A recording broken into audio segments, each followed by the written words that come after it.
Folks, we on Malachi chapter 2 and reading from verse 4.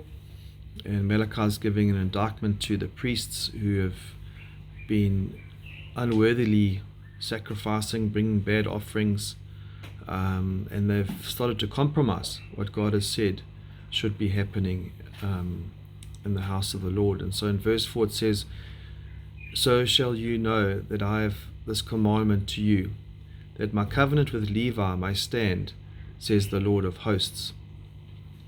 And so there was a Levitical covenant made with Levi.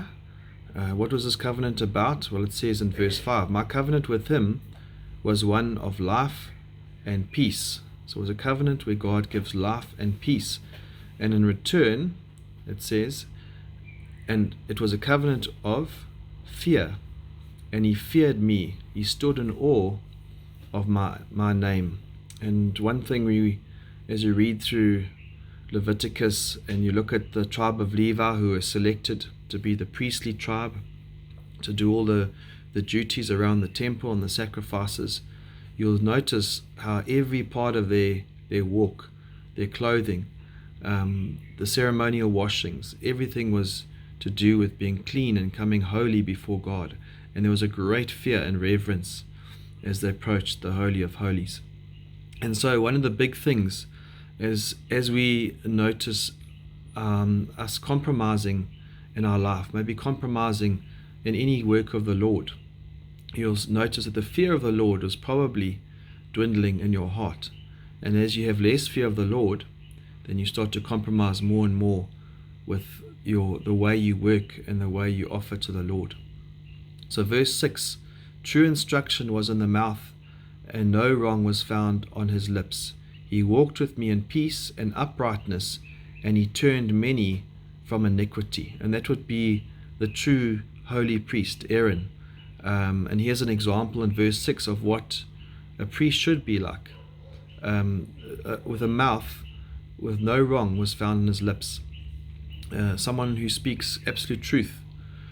He walked with me in peace.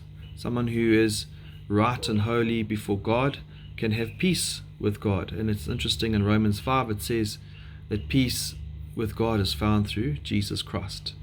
And so it's only through Jesus Christ today that we can have true peace with God, because he has absolutely blotted away every sin.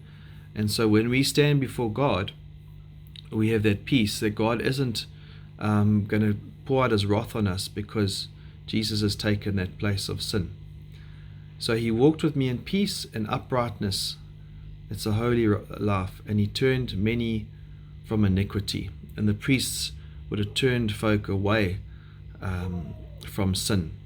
And it's interesting, this verse was written on Jonathan Edwards' tomb as a verse that was very much like his life. As he walked and he shared the gospel and many came to Christ, he turned many away from sin. One of his famous sermons is "Sinners in the Hands of an Angry God." And he wasn't scared to call out sin for what it was, and to call people back to a holy life and call people to Christ. So I trust you have a wonderful day. God bless.